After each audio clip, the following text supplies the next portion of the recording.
I do want us to get started tonight, and I have a question for you, and it's going to require a little bit of audience participation, all right? It's time for you to go somewhere, all right? The trip takes 20 minutes to get there. So this is what I need you to tell me. How long are you going to need to get there, all right? 30 minutes ahead of time, 20 minutes ahead of time, 17 minutes ahead of time. All right, you know what your options are. So 20-minute trip, how many of you are leaving 30 minutes ahead of time? Yeah? I mean, the only responsible thing to do, right? How many of you are like, it's a 20-minute trip, I'll leave 20 minutes ahead of time. It's like a hand in a glove. 20-minute people? Not quite so many of you. Looks like we're going to live on both ends of the spectrum here. How many of you are like, it's a 20-minute trip? 17 minutes. I mean, I can still make it. Yeah, unfortunately, you are my people, and my family would love it if that was not true for me. So I'm going to do another one, but this one is not a raise your hand, answer out loud kind of thing, all right? But it's the end of the month, all right? You have $1,000 of bills that need to be paid. You have $1,500 in your checking account. You have $1,000 in your checking account, or you have $800 in your checking account. That space or the lack thereof, it's called margin. It's called room to breathe. It's called having a plan. And life is better with those things. It is better with a margin, with breathing room, with a plan. And so here's what I want you to see today. When we lose financial margin, we lose freedom, emotionally, relationally, and spiritually. In an effort to get the most out of life, we often lose control of our life. In a desire to get the most out of life, we often end up with a life that we don't even desire.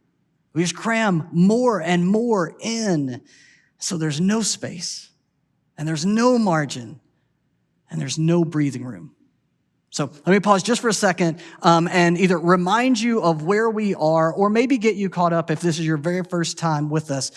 We are in the second week of a 3-week series of messages that we're calling Confusion or Confession. Now, you're obviously going to notice the dollar signs and our logo there because I know that we all either have some confusion around our money, or we have a need to confess how we've not gotten some things with our money right. And let me clarify kind of the difference between the two. Confusion means that we would need to get some guidance. There's kind of a lack of understanding, and that's what we would need to change. But confession is a little bit different. Confession means that we know better. We simply need to acknowledge what the current reality is and then make some changes, set a different course. Understanding isn't our problem. It's actually doing something different that's our problem. Now, really quickly, I was talking about money, but honestly, this is true for any change that we want to see happen in our life. There's times when it's confusion. What we need is to better understand something, and so that's what we would go after. We would go after a better understanding. And then there's times when actually it's not an understanding thing. We've got to acknowledge that something needs to be different and then make some of those changes. I'm not saying either one of those is easy, but I am saying there's a simplicity when we learn to make a distinction between the two. So let me kind of go back to money, and let me just give you an example. All right, this is an example from my life. This is a confusion of mine. My parents, neither set of them, actually helped me figure out money, taught me anything about money, like kind of on my own. Maybe that's true for some of you. I don't know.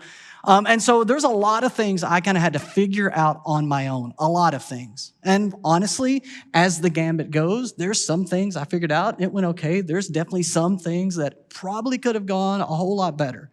But I do know this about myself. I have a scarcity mindset, all right? This is what that means. I don't think there will be enough.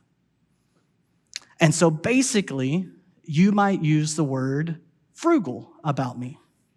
Some of you would use the word cheap about me, and that's fine. All right? So, but I just know that's one of the things I have to wrestle with. But occasionally, when I'm looking for more understanding, I'll either ask some trusted coworkers of mine, or I will ask some guys that are in like my Suncrest small group for some advice about some things. So this is a concrete example of that. There's a friend of mine, and he pays somebody to do something at his house that I do at my house myself. And I didn't really understand that. Turns out the difference was about $50, and that was before I paid the gas to go get all the materials that I would need and all the time that it took me to do it. All right? So didn't really understand why would you do that? So I asked some questions. It clears up some of my confusion. Now, here's my confession about that. I asked him this question well over a year ago and thought, that's actually a smarter way to do it. I only called the person to do the thing a little over a month ago, and so for a year, it's not more understanding that I needed. It's actually the fact that I had the understanding, I just never did anything with it. That's a confession I have. It's the difference between the two. Here's another example as it relates to finances. Honestly, for our team, it's the reason why we came up with the 4 R's just when we talk about generosity, to kind of get at confusion or confession for all of us. Again, for rookie givers, that's where everybody starts. It's your first gift ever, and it's the like foundation that you lay. Then you move into recurring giver, which is where it becomes a habit in your life. For many of us, myself included, scheduling it becomes really helpful in order for that to take root. Then you move to being a relational giver, which is where the question fundamentally changes from what can I afford to give to what's my relationship going to be with my money? And it begins with 10% being set aside as the first big rock, and then everything falls in around that. And then you move to radical giver, which is where you fundamentally begin to see money for changing lives, and you're going beyond 10%. So again, that's where we just took like these confusion or confession. Which one is it? We developed that. We're going to actually talk more about giving next week. So it's just an example for this week. We'll come back to that next week. But in the broader picture of this confusion or confession series, today, I want us to actually talk about that feeling that we all have when we recognize that we don't have the financial freedom that we wish we had. I want us to come back kind of to that beginning idea about the confusion that might exist when we don't have a plan that actually allows for margin, that allows for breathing room, that allows for space in our life. It leaves us a chance to breathe. It results in less stress and more trust. So here's the truth for today. I do not want anything from you today, but I do desperately want something for you. All right, so I want you to take a minute just to think about how time is different than money, especially for us in 2026, all right? This principle exists with time, all right? Your time is limited, so you have to limit what you do with your time. That totally makes sense, right? Each one of us gets 24 hours in a day, no more. And so it's up to us then to figure out how we're going to spend it, because once it's gone, it's gone. But your money is different, right? Your money is limited, but you don't have to limit what you do with your money. I mean, some of our budgets, if they exist at all, man, they're crammed so full that if we try to put one more thing in there, the whole thing is going to fly apart. Like, our time is limited, so we have to limit what we do with our time. Our money is limited, but we don't have to limit what we do with our money. Why is that? Well, because you can't borrow more time. But you, and I think you know where I'm going with this, right? You could say this out loud with me. What's the contrasting finish to this? You can borrow more money. Yeah, it's 2026, right? I mean, but that's been true for a long time because we're Americans, all right? If you're here, this conversation that we're having, if you're here and you're not a follower of Jesus, I want you to know, I think you're going to find this to be helpful, that it's going to be good advice. It's going to work for you. You do not have to believe what Christians believe about Jesus in order for this margin conversation to help you sleep better, to give you better relationships, to help you in your decision making. Like, that's not how this works at all. But if you are here and you would say, man, I'm a follower of Jesus, then this isn't an option for you. You're going to see today that the connection between our ability to follow Jesus and getting our financial life in order is simply too strong. All right, so there is a really big difference between a standard of living and the quality of life. Those two are not the same thing. They are not equal. Your standard of living and your quality of life are not the same thing, but we are told by advertisers all the time that these two exactly and perfectly overlap, that they are the exact same thing. That if we want to raise our standard of living, nicer car, bigger house, better clothes, nicer vacations, more retirement, that if we do that, it will lead to a direct correlation. It will lead to a better quality of life. But I know that some of you know that that is not true. That's not how it works. Because for some of you, you're making more in your family now than you have ever made before, and you're not enjoying it. You raise your standard of living with debt, but you raise your quality of life with discipline. And we like debt more than discipline, right? So don't ever confuse these things. Quality of life is not the same thing as a standard of living. I visited a couple of different countries. I visited Haiti in particular. There is a basic standard of living issue there. But I met people with a quality of life, honestly, that I covet. And I am not trying to romanticize poverty at all. I mean, there are real hardships there. Nobody should minimize those. But I met people with joy and peace and a relational richness that would challenge anybody's assumption about what actually creates a good life. And so when you think about the quality of life, when you think about the standard of living, I want you to ask yourself, if there is a God who loves you, then which one of those is God more interested in? Creating margin, it may lower your standard of living, but it will raise your quality of life. Now, there are three things, all right, I know about you.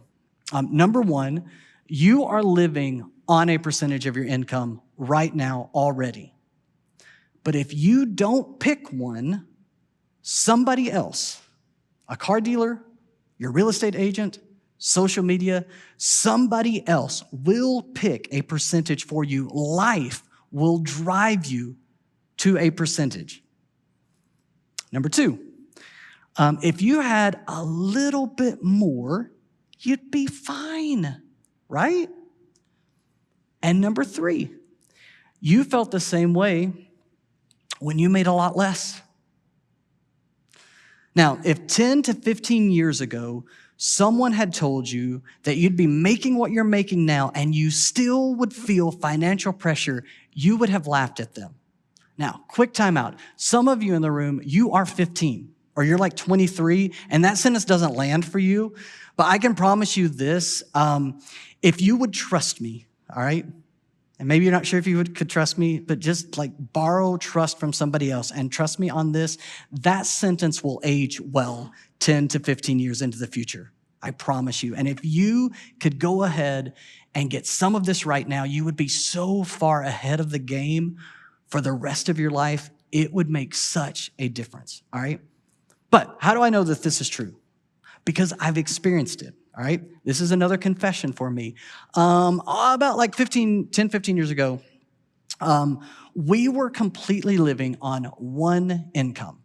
All right, we had 4 kids, 5 and under, and we were buying diapers and going to the pediatrician and buying some groceries and paying for a house, doing the whole thing. And we were doing it on one income. Now, a few years ago, when our youngest was getting into 3rd grade, so it's been a minute, my wife went to work and we had 2 incomes. 2. Jeff Bezos and I were basically the same person. And can I ask you a personally revealing question, more about me than about you, maybe? When do you think my wife and I argued more about money? Before we had two incomes or after we had two incomes? I didn't expect you to really say it out loud, all right? I will cry up here. Yeah, absolutely. It was after we had two incomes. When we had no extra, we had to have a plan because a plan was necessary. And when we had extra, we had less of a plan because it didn't feel quite as necessary. So we had to get back to a plan, honestly, and now for a few years, we've had this shared Google Doc that we both share with our shared plan in it. It is not perfect, but it is a plan.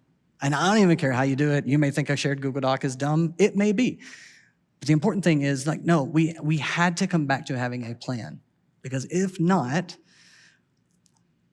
tension enters the equation. And tension comes when our financial lives do not have a plan. Let me just kind of show you this in a different way for some of you that may be more visually pulled to these things. Let me show you this first graph, all right? This is a wise plan, right? Income is here and spending is here. And when we have it, that space is margin. That space is breathing room. That space is having a plan. We sleep better. We get along better. We drive slower, which doesn't make any sense, but somehow that's true, all right? Let me show you a different graph, all right? This is an unwise plan. When our income and our spending are at the same level, we simply spend what we make. But the problem here is that a hiccup, either in income, losing our job, or in expenses, an unexpected expense of some kind, can lead to chaos. I was reading a recent bank rate article, and it reported that not quite half of us, actually only 47% of us, have enough financial reserves right now to cover a $1,000 emergency expense. And so here's what we don't believe, all right? If our family income is like $40,000 to $70,000, then we simply won't believe this is true. That people who make $100,000 a year, they feel the same pressure. That actually, people who make $150,000 a year, they think if they could only make $250,000 a year, then they would all of a sudden have margin and breathing room. And actually, that if people make $250,000 a year and they spend all that they make, then they feel the exact same pressure. And honestly, sometimes it's even worse, right? There's a practical reason for that. You lose a $50,000 job, you can find another one of those, maybe. You lose a $250,000 job, those are harder to come by. And there's one more situation, right? There's this situation where our income is here and our spending is there. Uh-oh. When we get into that situation, then the stress becomes just overwhelming. Now, here's what happens to us. We become a slave to our finances and to the people lending us the money. Solomon was a king in ancient Israel. All right. He'd asked God for wisdom to make him really, really wise. God answered that prayer, made him the wisest person that ever lived. And Proverbs in the scriptures, Proverbs is a collection of his short sayings. You can think of it this way. If you've never read it, it's basically an ancient collection of Solomon's memes. All right. And by that, I mean just these short, sticky lines that, people would remember and say. But more significant than just making you laugh or keeping you scrolling through your social media feed, these were designed to shape your character, all right? So Proverbs, you should totally read that. I want us to wrestle with a portion of one of Solomon's Proverbs here just for a few minutes because I think you can see what we've been talking about and how it's true. Solomon says the borrower is slave to the lender. That you have now put yourself under the authority. You've submitted yourself to someone else, something else, some other organization. And you've become a slave to that. The Bible actually talks about this in some other ways too. Jesus talks about it. In fact, he knew that our spiritual life is actually connected to our finances. Jesus talked about money constantly, but it isn't because God needs our money. It's simply because God knows that money competes for our trust. That money falsely promises security. It falsely promises freedom, comfort, status, control. And when financial pressure owns us, man, it becomes very difficult to live with trust or with open-handedness or with peace. I want you to listen to how Jesus describes it. Jesus said, no one can serve two masters. Some of you guys live this, right? Like the big boss somewhere else says one thing, but the local boss here says something different. And you hate being in that spot, right? Some of you grew up with parents that argued or maybe got divorced. Like you've lived this. You know this is true. Nobody can serve two masters. We hate being in that spot. Either you will hate the one and love the other, or you will be devoted to the one and despise the other. It's a natural consequence of having to serve two masters. You cannot serve both God and money. And Jesus, when he says this, he's not contrasting God and Satan, God and sin. He's saying, no, God and money, because it gets at our trust.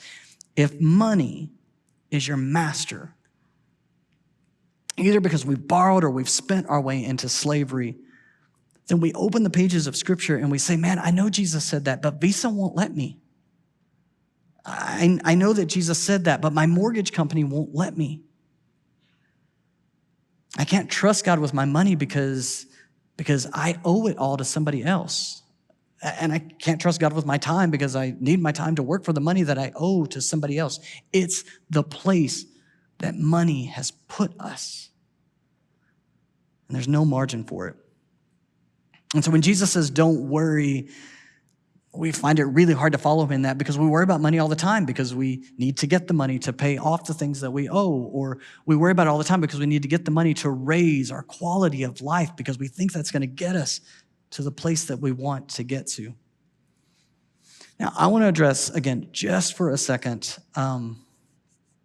some of you who might say your confusion comes because actually you did have a plan and something actually on the outside wrecked that plan. And so now you don't have a plan anymore, or at least not a good one. And maybe it's something like inflation, but I'm thinking more around the lines of like, I know this is about a diagnosis. This is about a job loss that you had nothing to do with. This has maybe something to do with divorce, where you find yourself in a spot and you think, man, this is not my plan. This is not where I thought I would be.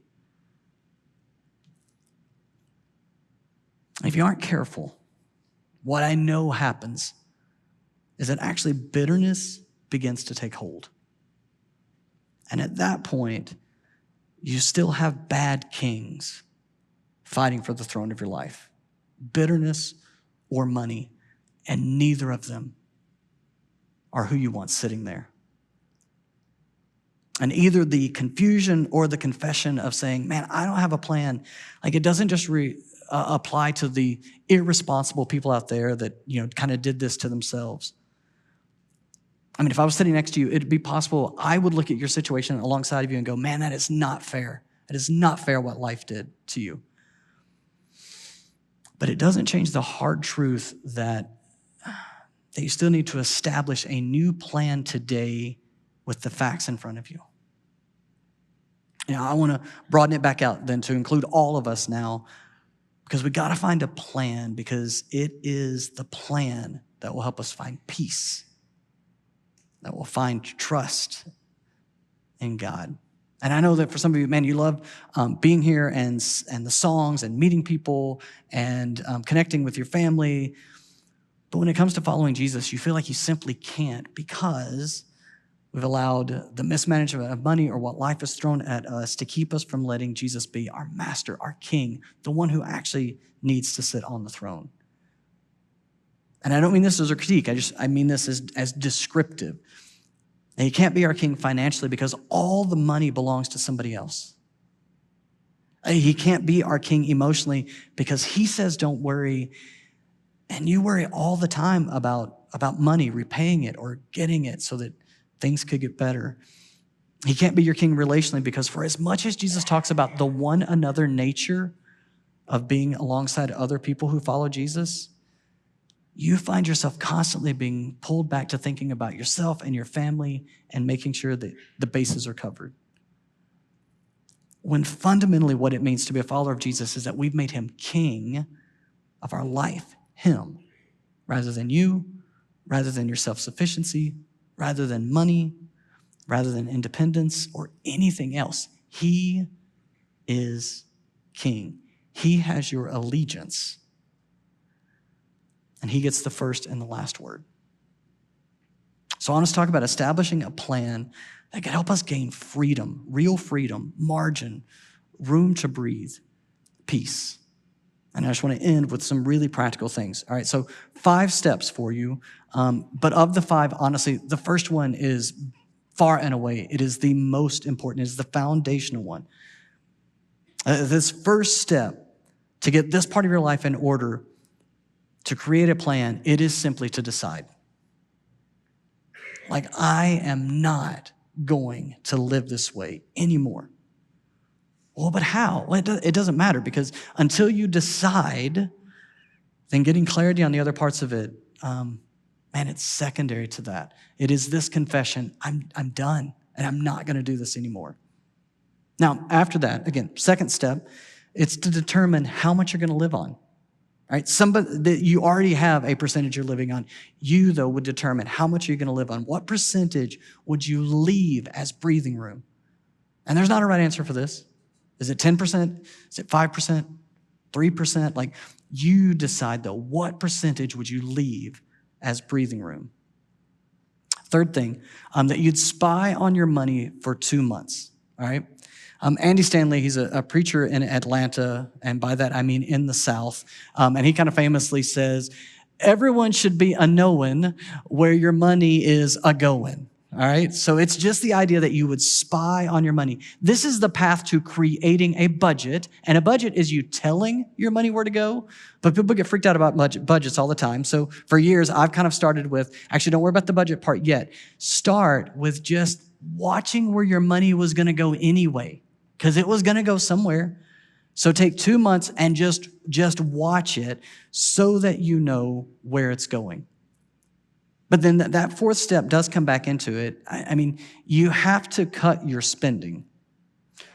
Or the strategy that's already proven ineffective, right? Raising your debt ceiling.